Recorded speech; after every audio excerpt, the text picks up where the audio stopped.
an hour in and everyone was in tears, including me. There was a mutiny. My 13-year-old son at the time was like, we're going back to school. And I finally go upstairs to see what is going on because it's really quiet. And lo and behold, they are surrounding the piano tuner, all four of them, totally mesmerized, totally enthralled. And I was like, okay, I need to rethink what homeschooling looks like. Welcome back to the OpenEd podcast. I'm your sometimes host, Ella, and today I'm joined by Janae Daniels. Janae has a very fascinating story that I think many of you might relate to. She pulled her kids just before high school, so very different than the normal homeschool family. She didn't pull her kids early. It was a later decision, and so she talks about how it was so scary for her to do that. She came from the public school world. She was a K through 12 licensed teacher. And we're going to dive right into her story. So, Janae, first off, what even happened? Like, how do you get to the point where you were like about to enter high school in a public school, and all of a sudden you decide, despite the fact that I'm entirely afraid of this, despite the fact that I've never thought that I was going to go down this path, like this is what we're doing? Yeah, so that's it was not intentional. I have to be honest, we are COVID converts. And my oldest two kids graduated from public school. I had no intention on ever homeschooling. As a matter of fact, as a former public middle school teacher, I actually was against homeschooling because I believed all of the propaganda and the rumors about homeschoolers. And I had known one homeschooler or two homeschoolers in high school, and I thought that they were kind of weird and their families were weird. And so I thought that that was all homeschooling was. And so when I became a teacher, I'm like, I would never homeschool my kids. So it was never, ever, ever in a million years on my radar. And then COVID hit, and it was fine.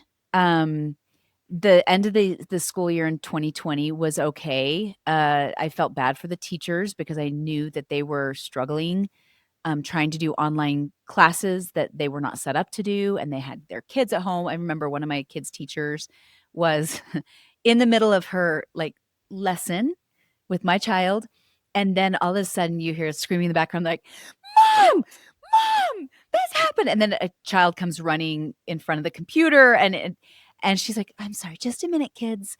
And I felt for her because she was doing the best she could. And anyway, she was a great teacher. They were all great teachers. As the summer was going on, I ran into my kid's principal at Target, my middle school kid's principal, and I was like, "So, school's supposed to start in like less than a month. What's going on?" And he was like, "No idea. We haven't gotten any directives, and we don't know what's going to happen." So I was like, "Okay." And so one day, and I am a religious person, so I need to share that right away. One day I was sitting in church. It was a couple weeks later, week and a half, 2 weeks later, and this thought came into my head. I want you to homeschool the kids. Um, and I remember thinking, "Oh, hard no." And then the thought came again, "It's taken a pandemic. I want you to homeschool the kids." And I'm like, "Oh." And like I said, I'm a religious person. I believe that there was some divine intervention there. So I went home that day and I called everyone I knew who homeschooled at the time, or who homeschooled, all three of them, and was like, "Okay, what is homeschooling like, and what do you do?" And I cried most of the afternoon, but the thought wouldn't go away. And so I went to my husband that day and I was like, "What if we homeschooled the kids?" Because I got this feeling and this thought, and it's not going away, and it's heavy on my heart. And he's like, "I always thought it would be great, but I figured you didn't want to." I'm like, "Really?" And he's like, "Yeah, I mean, we could try it, and if it doesn't work out, just put them back in." I'm like, "Oh, that's it's not a lie. We could do that." And he's like, "Plus, you talked to Mr. Ramiro, and he doesn't know what's going to happen. The school district hasn't decided. So they said it might be hybrid, it might not." And so literally, the next day was a Monday. I researched how do you homeschool in the state of Colorado, which is where I'm at. And Tuesday, I submitted my notice of intent. I was shaking as I submitted it to the school district. I went in person. They had their masks on and they like opened the door and I'm like, we're going to homeschool. And they're like, thank you. And just shut the door. And I was like, wait, is that all? Like I was expecting, I don't know what I was expecting, like pushback or something, but that was it. And then we started homeschooling. Um, I made a plan. I bought curriculums, and we started doing it a few months. Like, it was a month and a half. No, not even a month and a half. A month later, we we had our first day, which I can tell about in a minute because it was a disaster. So Okay, I'm so excited to hear that. Before we hop into that, what did the calls look like with your friends? Like, what did they tell you? What were the things that you were like, that's interesting, or I don't know if I want that. And then like, despite this internal confusion and pushback, like, what was the thing that initially made you say, okay, we're just gonna do it? Was it just um, like the conviction that this is the right path, like even though I don't know what I'm doing or I don't know where I'm going? I think there's a few things that to answer that question first, even though I didn't know what I was doing, I couldn't shake that that call. And since leaving the school system, I've heard a lot of parents use that term, like, I feel this call that I need to homeschool. For me, that was the biggest factor. If I hadn't had that impression, I probably wouldn't have ever pulled the kids. So that for me was it. It was that, like, I have to do this. This is the right thing, even though I don't know what I'm doing, even though I'm gonna do it wrong, even though what if I screw up my kids, right? I had to honor what was on my heart because I found that, my mama's heart is never wrong. That mom intuition is never, ever wrong. And so I'm like, "Okay, I'm gonna listen to that mama's intuition." When I called different people, I would ask you, like, why did you start homeschooling? And the answer was always like, well, we just thought it would be great. We thought it might be a good thing. We didn't intend to, but why not? And then the follow-up was like, why do you keep homeschooling? Because they all said, oh, it's hard. And there are days that are really hard. And our house is messy a lot. And sometimes you don't have a lot of time on your own. And it's okay. Um, but they all would say the same thing. But I can't trade the relationship with my kids. Like, that has become paramount. The relationship that we have is really close. I've loved watching that. This is other things that they said. They blossom and they learn, and they to watch them learn as their parent instead of being told what they're learning by teachers is really beautiful. And so to experience that, we wouldn't go back. Some of them had become disillusioned with government institutions, and one of them, and was like, "Yeah, I would never I don't trust the government with a lot of things, so why would I trust them with my children?" And by the way, the government schools aren't doing too great right now. The illiteracy rate is super high, the bullying rate is high. There's a lot of garbage that is being taught. Why would I put my kids in that situation? So those were some of the things that parents shared with me, my friends shared with me. The biggest thing, though, that struck me was that all of them, without exception, said, "The relationship with my kids is so much better than I ever dreamed it could be, and if we hadn't started homeschooling, that would not be the case." And that was like, "Oh, okay." Um, which is interesting because that led me into learning about, attachment psychology and studying the work of Dr. Gordon Neufeld and Gabor Mate, who wrote the book Hold On to Your Kids. Um, if you're not familiar with attachment psychology, there's a thing called peer versus parent orientation. And what that is who does the child go to for nurturing? This was a new concept that I had never heard about, but I learned about it because of the homeschooling world. And I always thought that it was totally normal for teenagers just to be rebellious, like that. I mean, and my older two were. Um, and I mean, they're good kids, but like our relationship was not great when they left the house. And we tried. And so as I'm reading and learning about peer versus parent orientation and attachment, and I learned that, oh, historically, up until the last 80 years, parents were were who children would go to for emotional nourishing, not their peers, that this is a recent phenomenon, like it blew my mind.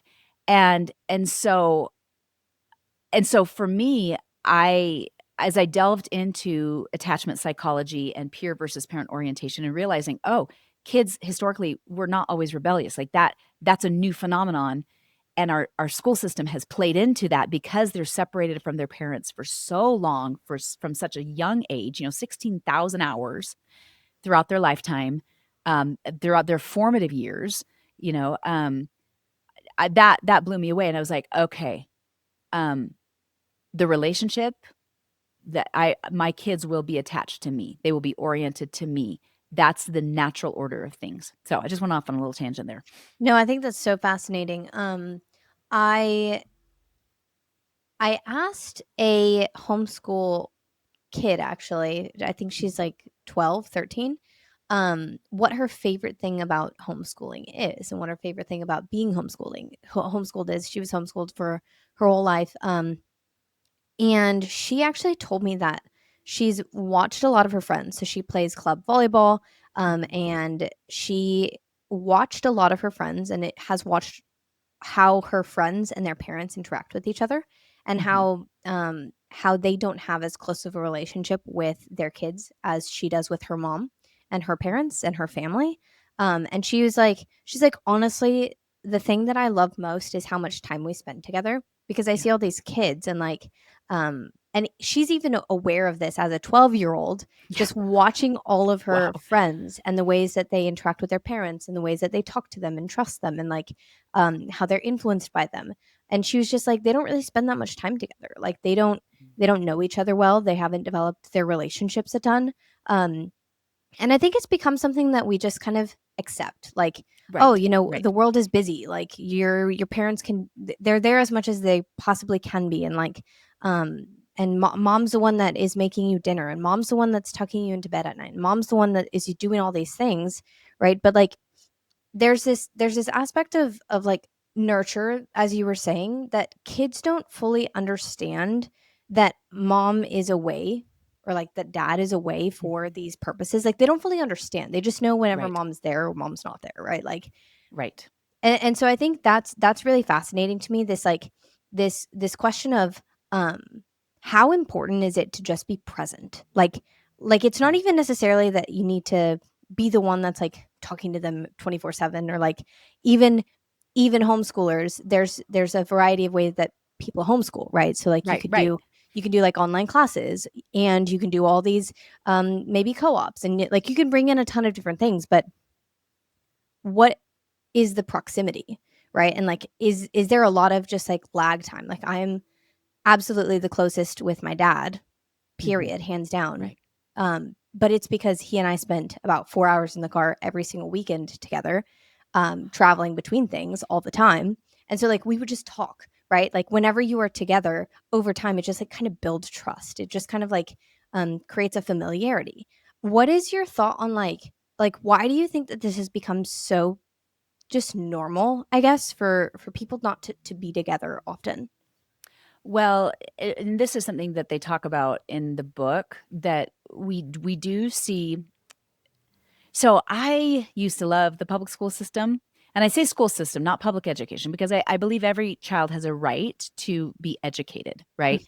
Mhm. But public school is not the same thing. And the nefarious nature, I'm sure that there was some altruistic motivation for some people behind it. But the more that I have delved into the history of the education system with Horace Mann, with with John Dewey, with John D. Rockefeller, with Andrew Carnegie, with the sociologists who took over at the turn of the century, and some of the very Marxist ideas that were embedded into the system, and then we see a big shift in the 1940s, um, and a push to separate children from their parents.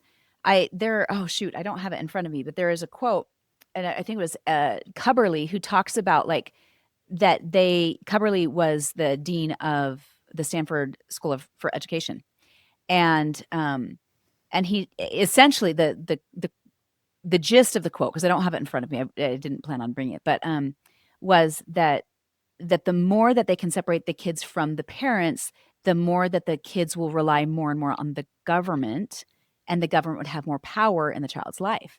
So there was a very nefarious intentionality to separate children from their parents. And it used to be one room schoolhouses only went up through 8th grade. And then some kids might go to high school and some might not. My husband's grandmother, who's 102, Dang. decided to go to high school. And she talks about the one room schoolhouse that she went to, and all of her siblings would go. And then they would have to travel when they decided that high school was a thing. They had to travel and be separated to go to a high school. And that was done intentionally. Um, and the hours being pushed longer and longer, school days, that was done very, very intentionally to separate the parents from the children, because they knew, they had an understanding that they could get the children dependent on the school, on the government. And so, for as much as I used to not be a conspiracy theorist about some things, but I'm like, "Oh my gosh, it's all here in black and white, and we can research it, we can look at it, we can read it." And so I've gone down those rabbit holes for the last 5 years of um, what happened? Why did this happen? And it was done intentionally. And that's not to say that just because a child goes to public school that they can't have a parent-oriented relationship and a good relationship with their parents. They absolutely can. And I have a lot of friends whose children are intensely close to them, and they are absolutely parent-oriented. It's just a lot tougher because of that separation for so many hours. And as parents, we get the worst hours of the day when our kids are in public school. We get when they first wake up and we're rushing, and we get when they're tired and they've come home after a long day, and then they have to do homework, and then they go to bed, or they go to sports and then they go to bed, or they go to piano lessons and they go to bed. We don't get their best hours, which are usually mornings for children, like mid-morning, early afternoon. Those are the best hours for kids. We don't get those. But as a homeschool mom, I do get that. Can I share a little story, that a little experience that I had? Would Yeah. that be okay? As I was learning all about attachment and orientation, my kids' enrichment program, which is like a once a week homeschool program, had a fall festival. And this is a few years ago. I think we had been homeschooling for 3 years when this festival happened. And there one of the rooms that they were doing, the teenage girls were hosting teaching line dances. And so my daughter was like, "Mom, let's do this." And she was like 15 at the time. Um, and I was like, "Okay." And so I go in this room and all the girls are like, "Mom, mom, you stand next to me, mom." And we did these line dances, and not one of those girls was ashamed of their mom. Not one of them was like, "Walk behind me 10 paces. Oh my gosh, mom, you're so embarrassing." Not one. And so we spent the hour doing line dances, and we were all laughing as moms and daughters, and other kids that were learning line dances and other parents. But I was really dumbfounded. I'm like, "This is not normal." Now I understand it's normal, for historically, that would be considered normal, but for today's standards, it's not typical, because we are so used to kids being oriented to their friends as opposed to their parents. So then, a couple weeks later, we had some friends over for dinner, and they have a bunch of kids our kids' age. They used to go to school with them, but they don't anymore. They went to church with us. And they had a teenage daughter, roughly the same age as my teenage daughter. And the mom was like, "I'm so sorry she didn't come." I said, "No worries, no worries." And she's like, "She won't talk to me." And she just starts to cry. And she's like, "She wants nothing to do with me. All she cares about is being with her friends." And she says that what I think is stupid. But I guess it's just normal teenage behavior, right? Now, I've learned all of this stuff, spent all this time studying attachment psychology. And again, I'm not an attachment psychologist, but I got some ideas of how things are working by this point. And so I handed her the book. I'm like, you need to read this book, and you can get your daughter's heart back. Because the truth is, as Dr. Neufeld says, we cannot parent children whose heart we don't have. So she read the book, and took to heart, like, the things that we can do as parents to get their hearts back. And really, she worked so hard over the next couple years um, working on that relationship. Of course, her kids continue to stay in public school, or most of them. One of them they pulled, but continue to stay in public school. And I'm happy to report that she was like, I worked so hard, and now I have my daughter's heart. Like, she turns to me when she needs something. I am the compass by which she goes by, and that's one of the principles of a strong parent attached child, is that we are their compass. So when we say you are smart and you are kind, they believe us because we become their compass point, which is like I said, historically, that's how it should be. That developmentally, that's how it should be, is we are their compass point. So I went off on a tangent there. There you go. No, I absolutely love this. This is so beautiful, and it aligns with everything that I've learned so far. But I'm going to repeat the quote that you said. We cannot parent children whose heart we do not have. Like, that is so powerful. So you have a very unique experience because you started homeschooling once your kids were in high school. They're When about to go into high school. Yes. Okay, so when you began, did you Mhm. have your children's heart, or like what was set the scene? Like, what was Okay. your family experience like, and then how did that develop? So it was tough. Our oldest two, it was a rough ride with our oldest two. And thankfully, now that I've learned how to get hearts back, that's something that we've been able to work on with the oldest two. And it's never too late, even with adult kids, just for those who are listening. Um, but for the next four, I absolutely had the heart of my, 4-year-old at the time, and I had the heart of my 8-year-old at the time. But I could see that I was losing the heart of my 12 and 13-year-olds. um, they were wanting to spend more and more time with their friends. I actually felt like COVID was a beautiful blessing. I didn't realize what we were doing was actually homeschooling during that last semester of 2020, because we were cooking together and we were reading together, and I thought we were just having fun family time. And but when we started homeschooling, I could see I was getting their hearts back. Again, I didn't know at the time that's what was going on because I hadn't delved in, but I could see that our relationship was changing, and I didn't understand why, but I liked it.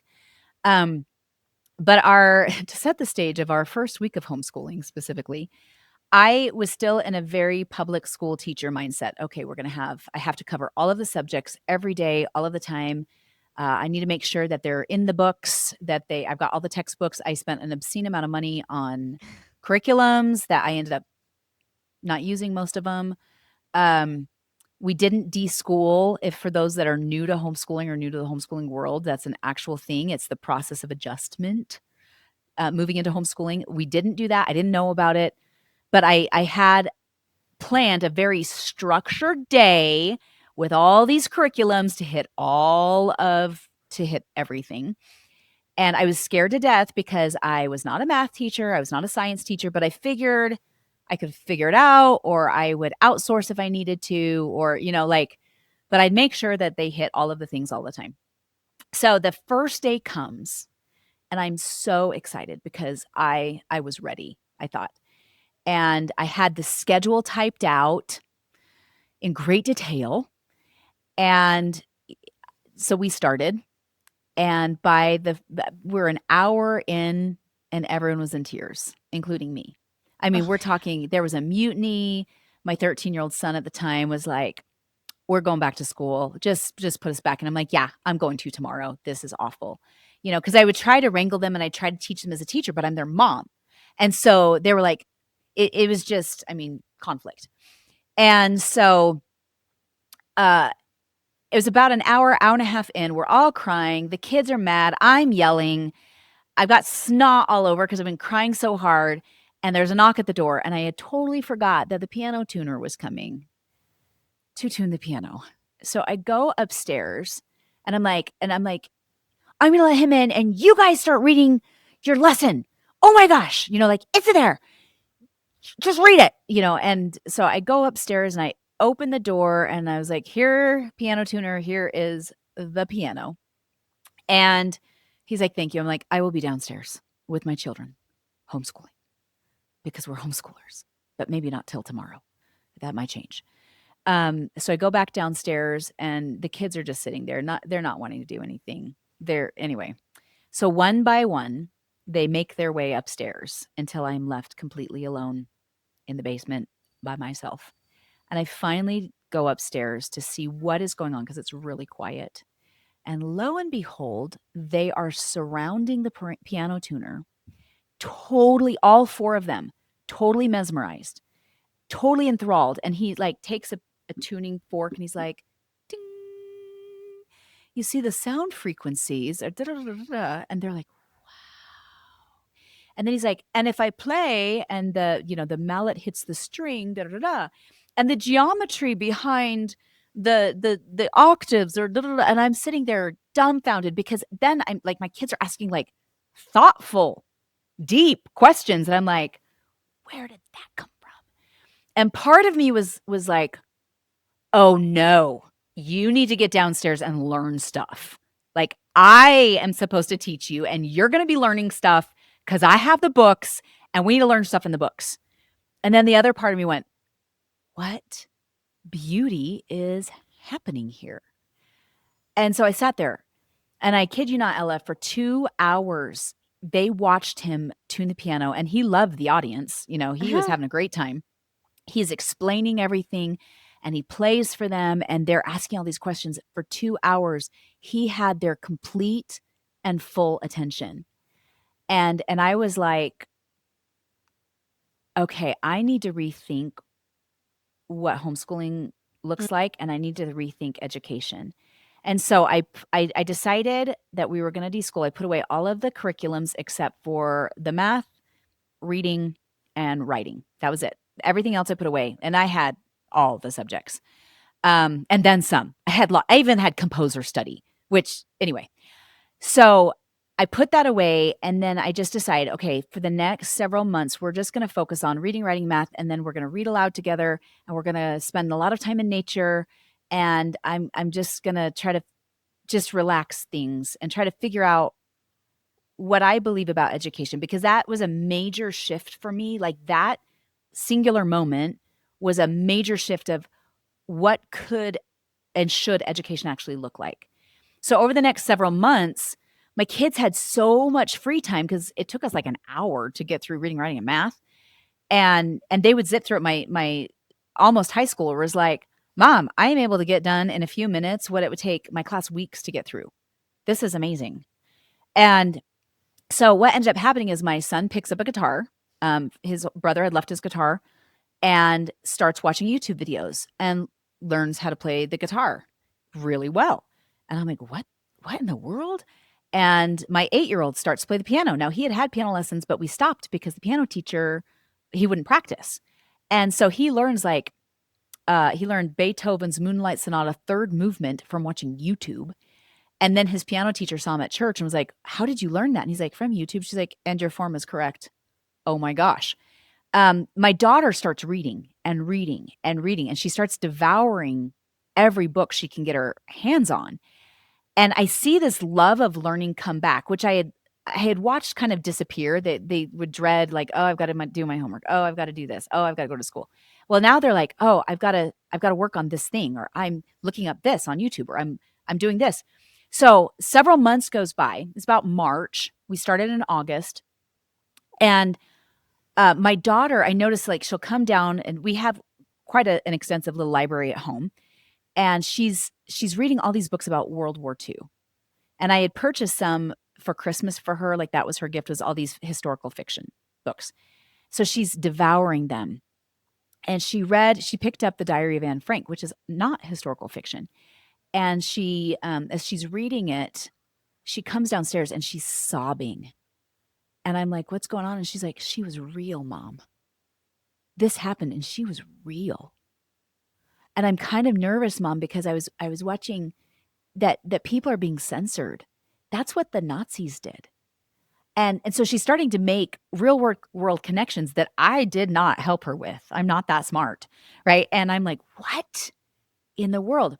So then we go to church and she's talking to a girl who she had gone to public school with at church. And the girl says to her, she said, oh my gosh, have you read The Diary of Anne Frank? And the girl said, "Oh my gosh, we just finished reading that for school. It was so boring." And my daughter here, who's been emotionally affected by this book, is like, "You do realize she was real. Like, she was alive. Like, she's a real person." And the girl's like, "Yeah, but I didn't find it that interesting. I thought Wings of Fire was much more interesting." My daughter's like, "That's a fantasy book." She's like, "Yeah, but it's super." Anyway, it was a lot more interesting. I thought the Diary of Anne Frank was super boring. So my daughter comes home and she's like, "Mom, where is the humanity?" And she recognized that she was learning humanity. She recognized that she was learning all these things. And by this time we had started moving into more of an unschooling model, than what we had started with, which was a very school at home model where we're going to do all the subjects. And so now we are eclectic unschoolers at this point. So that was our experience. It was very, very painful. But my perspective of education started to shift so drastically that I started asking myself, like, why do they have to take algebra 2? Like, I've never used that. Why do they have to take it? Or do they even have to take it? And do they actually need to take biology? Could they learn the basics in biology, and is there a better way? So it grossly shifted how we we did school. By freshman and sophomore years for my daughter and my son, they started concurrent enrollment. I was really worried because the limited writing that we had done, I thought, well, how are they going to pass these classes? They both took English Composition 1 and 2 as a freshman and a sophomore. They made the president's list. They had the highest grades in the class. My daughter said, "I realized as long as I just jump through the hoops that the teacher tells me to jump through, I get an A. I mean, I may not learn anything, but I get an A." And I was like, I mean, that's not a lie. Uh, by my son's second semester, he was taking a business class, and the class ended, and he said, "I liked the class well enough, but Mom, why would I take business advice from a professor who's never run a business? I live with entrepreneurial parents. In our neighborhood, there's a lot of entrepreneurs, and I interview them all the time. I already make money on my own if I need it, and he does. Like, he's an entrepreneur. And why would I continue with people who give me theory but no practical experience?" So as here they are, 13 and 14 saying these things, or 14 and 15 saying these things. I'm like, I mean, it's not wrong. And so that shifted how we did high school. And now we became more child focused. We did still have to follow state standards as far as like what are the homeschooling standards. And we did the bare minimum for some of the stuff. I'm like, well, you have to have science. So here, we'll do this for science and call it good. And we counted it. But they have spent hours and hours focusing on their pursuits. And then there was things that I was like, you need to know the Constitution. There's things that I feel like you need to know. And so we've spent time. There's sometimes we'll take classes, sometimes they don't. My now 18-year-old who just graduated spent several months with a YouTuber who has 4 million subscribers and brought him on as an intern. And he learned everything from film editing to producing. The YouTuber said, "Listen, I need you to reach out to NASA and write a proposal to NASA. We want to do this video. You are going to be our liaison with NASA. We also want to do this. I need you to secure this and this and this. Call internationally." He gave him a credit card and said, "Here, use this at your discretion when you need to make purchase orders or whatever." And at the time he was like 16, and he's like, "I learned more in those months than I learned in, a semester of my business class, because it was hands-on, it was real. I learned to write a proposal. I learned to do all of these things." He has since been he's been approached by some personal development companies who have said, "Listen, we would love to have you come on." And he's debating now.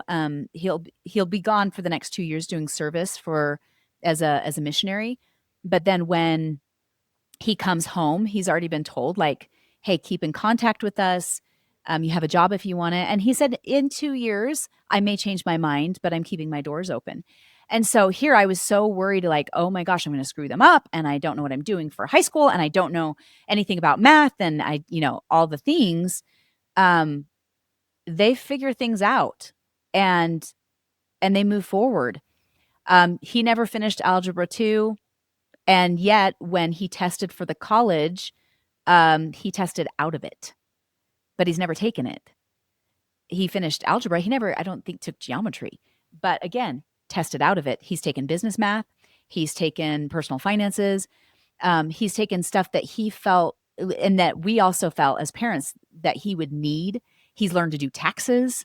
Um, and yet he's still sought after for work, and he is 18. So anyway, so things shifted for me. Whereas once I was high school has to look like this. Now it's no, it can, there's more than one road that will lead to Rome. And there are better ways to educate, to get a real education than just going and doing what we are told to do. And by the way, who decided? Who decided that in fourth grade kids have to learn the ecosystem? Who decided that every child needs to take geometry as freshmen? Who decided that? Somebody did, but that doesn't make it right for every single person. So I just went off. I'm getting off my soapbox right now. No, that like this is so perfect. So, so many thoughts. I'm going to take this in two different directions. My first direction is um all the way back to this concept and this idea of, okay, how do I homeschool my high schoolers? It sounds like the reason that high school is so scary is because we have all these expectations that we put on ourselves about where they need to go and what they need to do, and also all these expectations on ourselves as parents, like what what am I going to do about, this like extremely complex topic. It sounds like you outsourced for the things that you did not know, and you Correct. were very comfortable doing that. And it also sounds like you just like were really really critical about whether or not they actually needed it and wanted it. And so um, I really like that approach. Like for high school does not have to be daunting if Mm-mm. it's okay. I don't have to be the expert. Let me find experts. Number one and number two. Um, well, do they actually need it? Like, yes, in every single high school, you usually learn these, five subjects. Well, let's be critical about this. Like, is this related to where they want to go? Is this something that's necessary for them to be a really good, well-rounded human? If the answer is no, and these are just kind of like very niche topics, like, well, maybe let's rethink how we do this. Um, yeah. What is your thought on that? And then I'll take this in an entirely different direction afterwards. Well, I think a lot of it depends on like what Stephen Covey says, begin with the end in mind. Like, Mm-hmm. what is the end goal for your family, for your children? Like, what are the most important lessons? And this is what I would ask myself. What are the most important lessons that my kids have to know by the time they leave the house? Well, they need to know how to read, they need to know how to write, and they need to know math up into a certain point, right? They need Mm-hmm. they need to know how to do percents.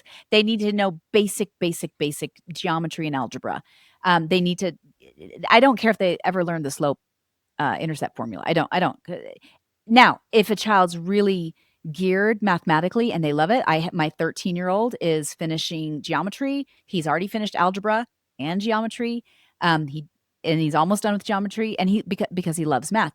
But going back to begin with the end in mind, like what is my end goal for them?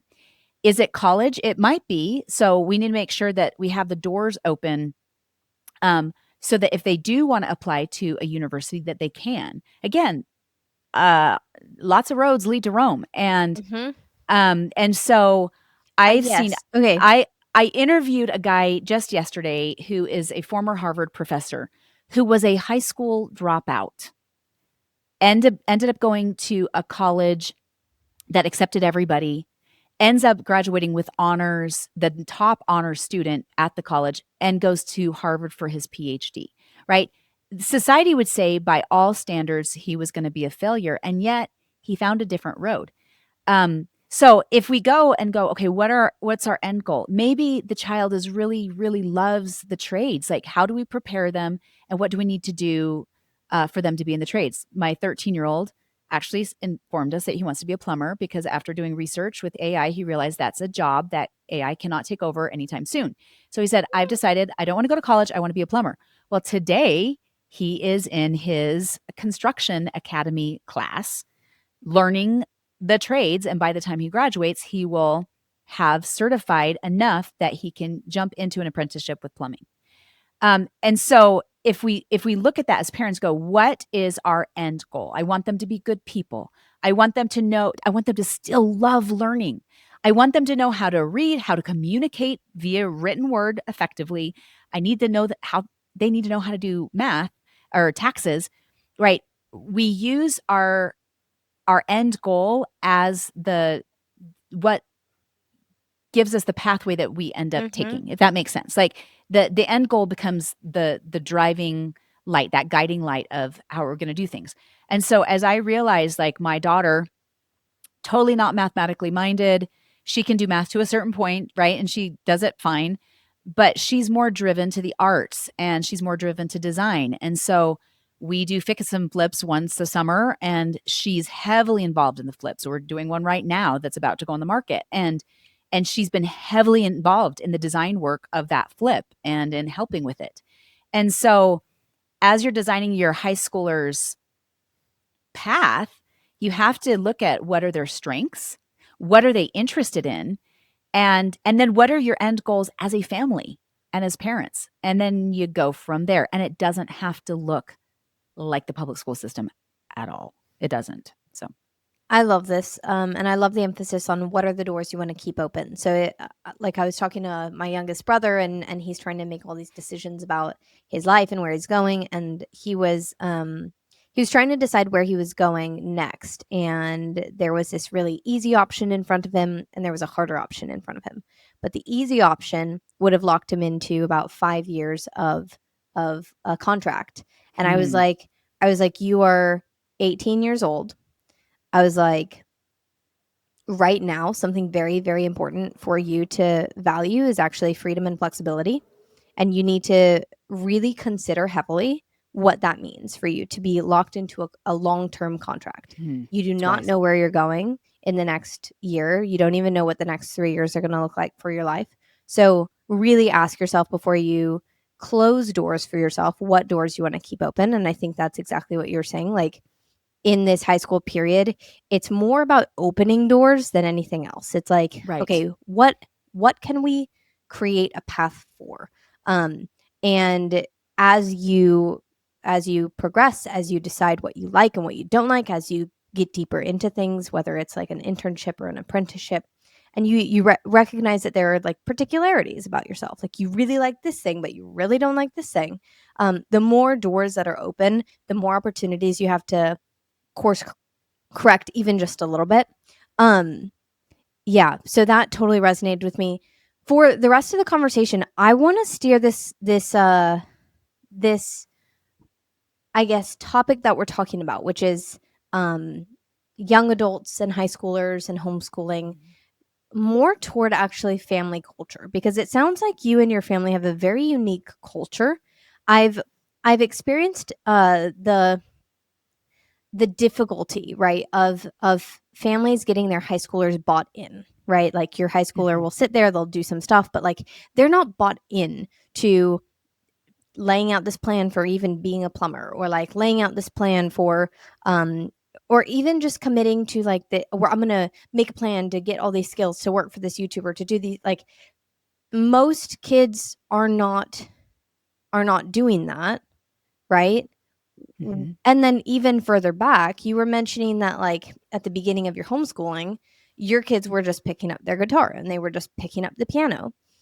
Do you have no technology in your house? I mean, you said you have YouTube, but like how do you like steer them toward this?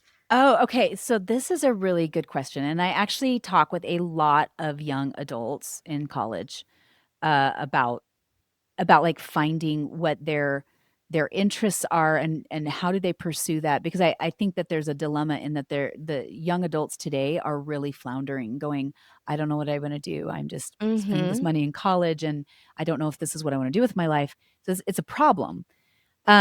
So we are not an anti-technology family. I do have to put limits on video games with my Mhm. kids. Um, my older son, my 18-year-old son isn't, he'll play video games, but he's not that interested in them. My 13-year-old, I do put boundaries on. I'm like, listen, you cannot play any until 3 o'clock. If your basic schoolwork is done, if your chores are done, um, because I talk to them about technology as like we either are creators or we are consumers. And we don't want to be it's okay to consume sometimes. But if we're consuming all the time, we're not providing value to the rest of the world, and we're not fulfilling the measure of our creation. And so we are meant to be creators. In the Bible, the very first thing it says is, in the beginning God created. And so I talk to my kids about that. Like, you need to create something. And it's important that they do something every day where they are in the creative process in some way, whether that's using technology and doing computer animation or making bread. My 13-year-old's really into sourdough right now, made a starter. He's been selling 5 loaves a day. He said by the end of the year, he'll have $10,000 because he's selling them $10 a loaf. Um, so in the beginning for us, my kids did a lot of sitting around getting bored. And I was really panicky at the beginning because I'm like, all they're doing is literally sitting here. Because I was Were like, they watching shows on their iPad, or like were no, like I was they were like, just no, no. I was like, no, we're not going to do any technology until 3 o'clock. Once you've got your basic stuff done, 3 o'clock that's the magic hour for our family. And you can't play it for the rest of your life. Like, I put limits. And so they would get really bored because they couldn't do anything. And boredom, I learned, leads to brilliance. And so as they're so bored with nothing to do, that's when my daughter started to read. They were so bored that my at the time 8-year-old said, "Mom, can I look up something on YouTube for the piano? Because I want there's a song that my cousin played that I want to play." And I said, "Fine, that's fine. You could look it up as long as it's for being a creator and not consuming." My now 18-year-old got so bored that he's like, "I think I want to try to play the guitar because I have nothing else to do." Right. And I think we have overbooked our kids so much that we've robbed them of the gift of boredom, because that's where genius happens, is when they are so bored, they have to figure out what to do. The other thing that boredom gives them is time to reflect and really, really think about things. And my 18-year-old has told me that many, many times. He said, "Mom, I realized what I liked and didn't like during the hours where I had time to just think." And I see my public school friends who have not had that opportunity because they're in everything, and they are just like going through the motions, but there's not that time to reflect and think, "Oh, I love this," or, "Oh, I love that, but I don't love this." They're so One day he snuck into a public school, which the school district came out and said, "No, no homeschool. Like, nobody can come to the school unless you go to school here." Totally went in. They didn't stop him. He went to a physics class, sat there with his friend at physics, um, took the class. He was like, "I want to experience high school for a day." So he went. It was the second time he actually had done it. He went to a different high school all day, and nobody noticed that he was even there because he just went to the classes and sat there. But after the physics class, he said, "Mom, I sat there and I was listening to the teacher and I was looking at the faces of the kids, and they were trying to concentrate, and I talked to my friend and he's worried about this class and then the next class and then he's worried about the next class." He said they don't have any time to think because they're worried about what other people are thinking, and they have to conform to their thoughts and their ideas. And he's like, "You have blessed me with the gift to think." So I think if I could tell any parent anything, like, simplify your schedule, simplify your kids' schedules, and give them time to think and reflect. And yeah, at the beginning, they're going to be bored and they're going to complain a lot for months. They will complain for months and think that they're dying. But a shift happens eventually where they start to pick things up and go, "I think this and I think that. And I think I want to try growing a garden," or, "I think I want to try this." Or I do let the kids explore somewhat on YouTube, and they're like, "Oh, I really want to learn how to make a dirt ball." Don't ask, that happened. And he did make a dirt ball. But but we don't give them we overbook them. And if we could just slow things down and give even our young adults time to think, not push college right away, let them have a gap year. to really think about, like, what do I believe? What do I love? What do I want to learn about? What am I good at? We have robbed them of that. And if we could give that gift back, that will be for their benefit as well as ours, because when we get old, someone's got to take care of us. So No, I love this. What is the culture that you and your husband embody? So like what do y'all um prioritize? What is the example that your kids have? You said that y'all flip things, you said that y'all are pretty entrepreneurial. Is it like Mhm. y'all are always creating and thinking, and so like that's what your kids are exposed to? Cuz I find that the pace that a family sets like inside of their family culture is actually quite important. Yeah, so it's interesting because as we've done our homeschooling journey, it has shifted things for us as well. My husband used to run a large real estate brokerage, was a franchisee, and he has since, really slowed down, um, runs his own very, very, very tiny team. So we went from having all these employees and all these agents to, I think what I really, really want is it to be small where I can spend more time with my family, right? So Mm. that shift absolutely happened because we were in the thick of like, be busy, be busy, be busy. I was working, hiring for multiple companies. I ran my own small business hiring company. So I was hiring all over the United States. And as during the homeschooling journey, I realized, wow, I really hate hiring a lot. Why do I keep doing this? You know, um, and then I ended up podcasting. And so our kids, as we've homeschooled them, they've watched us go through a transformation where we're like, what things are most important to us? Well, spending time as a family, for one. My husband used to be a workaholic, and him realizing I need to slow down and I need to spend more time with the kids and I need to spend more quality time with you.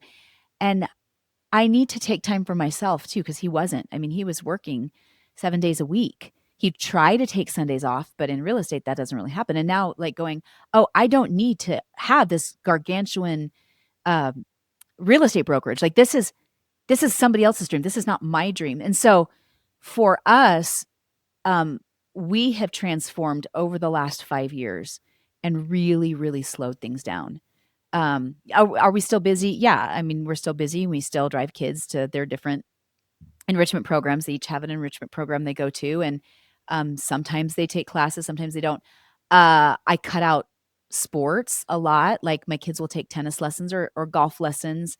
In the spring, my 13-year-old might run track, but I realized like, why am I spreading myself thin, running these kids all these different places? If they're really, really interested in it, yeah, then it's worthwhile. But if I'm just putting it in, putting them in soccer just to put them in soccer because everyone else does, because they need to be on a team sport. Wait, what? So it's made us rethink like what's important for our family and what is not important. Soccer, not important for our family. And it used to be.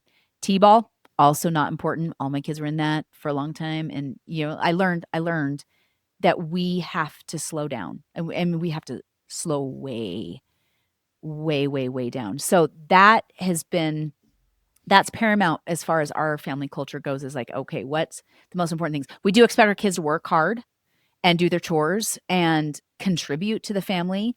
My son Joshua, I'm like, I need you to take your siblings Yeah. here and here and here. And he's like, okay, like there's not a lot of pushback because he's like, I'm part of the family. I need help.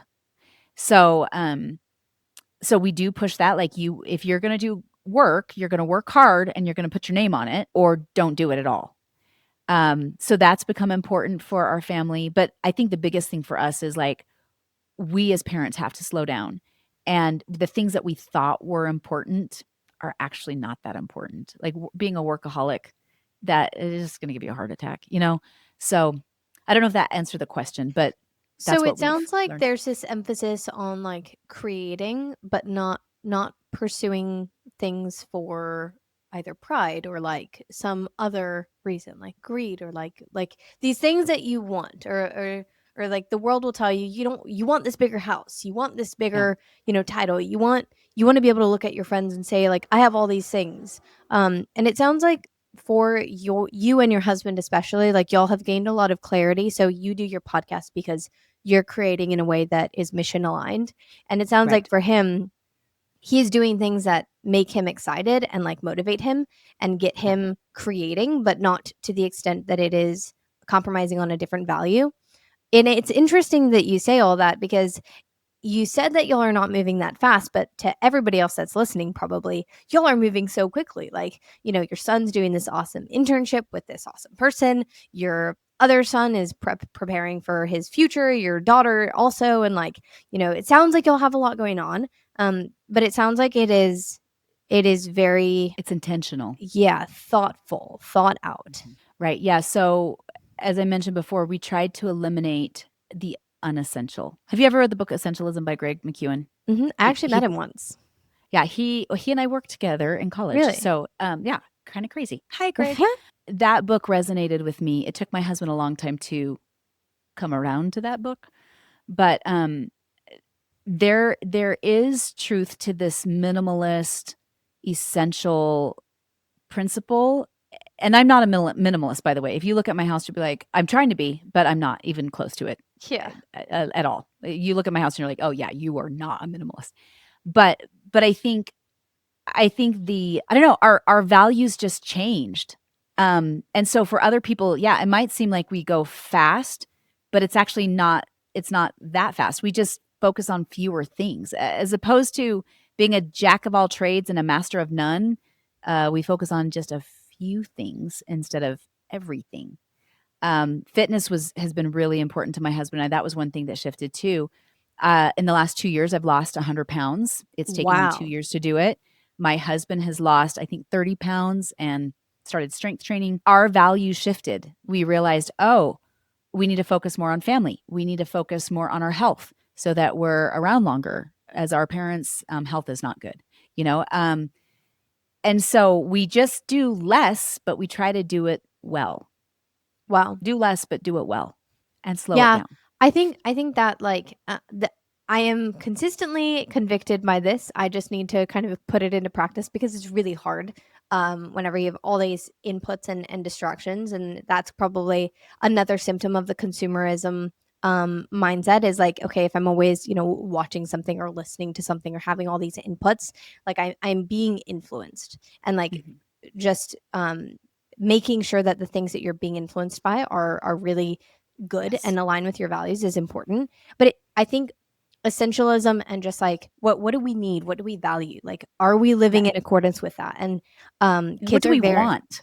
yeah, yeah, and kids are very attuned to like, are you in integrous? Like, are you living with integrity, right? And like I always remember like whenever I was really young, I could see people who said things and did something different. And so I think having that inside of your family where everybody's very, very aware of what it looks like and what it means. And I think one of the best gifts that you can give your kids is um, show them what good looks like while they are young so that they have an appetite for it when they are older, right? And Oh, that's like beautiful. Yeah. when they get older, it is inevitable that they will stray at some points, or like they'll do something else. They'll make choices that you might not have chosen for them in the first place, but like when you have built an appetite for something that is so full and good, and you've shown them what it looks like, I think it is much, much, much easier for them to be able to name things. So, like when things are going wrong, this is not full. This is not good. This is not my ideal. And also, if you've given them those skills to fix it, which it sounds like you'll have just because they have seen you go on these journeys, they know what to do next. And I think that's so beautiful. Thank you. And they've watched us flounder too. Like they've watched what not to do as we've screwed up in different ways. And they watched my husband being a workaholic and working all the time and knew that they didn't want that. And they also see now a dad that is more present. And so I I wish I could say because it sounds like, oh, we are so great, but it's been a really hard journey and they've watched the good, the bad, and the ugly, and now they get to see most of the good because it's still, I mean, there's still stuff that we're like, "Ugh, we are failing at, these things," but we're always working on it, so I'll I have two rapid fire questions for you, but yeah. before I get to them, one note on that is, uh, I think you'd probably agree with this, but it seems like it is harder to lie to yourself about where you're at and about the parts of your life that are not ideal when you're around your kids always, because let's say that Mhm. you are a workaholic, like you see it influencing your kids a lot more. Or let's say that you're not being patient, or let's say that like you have these vices inside of yourself. The more that you expose yourself to your kids, the more like you're constantly confronted by them. Mhm. And so it's like really easy as a parent to like want to avoid that, but also it is so good to be able to see this mirror of like, oh wait, like I need to fix that. Yeah. I think it's painful, but it's true. Um, Homeschooling will bring out the worst in you. It also brings out the best, but it will bring out the worst. And you are exactly right. Like it puts a mirror up to you because you're always with the kids, and my kids have learned to call me out on stuff, which I don't love, but it's good. It's good for me. And they've also become really opinionated. So there's that. But it's true that it causes you can't lie. They see it all. And I think that goes for not just homeschooling parents, just any parents in general. Like our kids, they show us our ugly, but they also show us our beautiful. Mm, I love it. All right, my two rapid fire questions. Number one, what is the best resource tool approach that you have learned for subjects that you don't know how to teach yourself, that you're not an expert in? I look for alternatives, whether that is going to YouTube or going to like OpenEd because we've utilized OpenEd over the years, or realizing, oh, they could do a college class, or there's a co-op class that could teach that, or in a case where my kids want to learn French. And I found a homeschool lady who was a French tutor who was reasonably priced. And so I'm like, well, I don't speak French and they don't want to do it on YouTube. So we hired a French tutor for 6 months and they loved it. You just have to get resourceful. You look around. I can't say that there's just one place. I mean, if you're learning something basic um like I learned how to change the air filter on the car, YouTube is great. But if you need something more extensive, like, oh, I want to learn deeper about American history, well, then maybe I look at a university like Hillsdale College or other universities that offer free courses or sometimes paid courses to families, and then utilize those things. You know, there's a lot of free stuff out there, by the way, from universities that teach online classes that anyone could go to, or places like OpenEd where, yeah, there's all sorts of things that they offer, and I don't have to teach that. Somebody else can. I can just reinforce the learning and talk to them about it, which is great. I love that. Second question, what is your best advice for homeschool families starting the journey later? Like they didn't expect that they were going to be doing this similar to you. Their kids are older, and it's possible that maybe their hearts are not aligned to their parents. My best advice would be that if you're starting to homeschool your teenagers, the very first thing that you have to focus on is the relationship. And that has to come before everything else. That has to come about before you worrying whether or not they finish their physics, or um, whether or not you're worried about them getting into college. You have to focus on getting their heart back.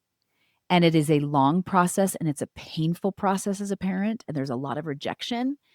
But once you've got that relationship intact, the ability to help them navigate the future is so much easier. I would say it becomes a possibility because if you don't have their heart, I mean, just their future will be, you will not be in it. And so that's the number one thing. And I tell parents that I talk to a lot that are thinking about homeschooling, like, you focus on that relationship first. Everything else is second to the relationship. And once you've got that strong relationship, then worry about what you're going to do, if you're going to do curriculums, or if you're going to be unschoolers, or if you're going to do college or concurrent enrollment or whatever. But get the relationship intact first. And then the second thing is to let them go through the deschooling process. They don't have as much time, but a lot of the kids that I see, the teenagers coming out of the system, are exhausted. They're not getting enough sleep. They're emotional wrecks. And so help them deschool and gain their humanity back and their confidence back, and help them work if there's been trauma because of the system, help them work through the trauma, which all goes back into focus on that relationship. Dang, this What has I'd say. been an incredible episode. Thank you so much for coming on and sharing everything. Where can people find you if they want to go and find more? If they want to learn more, you can go to my YouTube channel at School to Homeschool. And then there's my podcast, which is on all major podcast platforms, School to Homeschool. And if you want to reach out to me, you can find me at School to Homes. You can email me at school to homeschool1 at gmail.com. And that's the number one, not spelled out. School to Homeschool. It's school, TO homeschool one at Gmail. That's where you can find me. This has been amazing. Thank you so much. Thank you. Thank you so much for your time.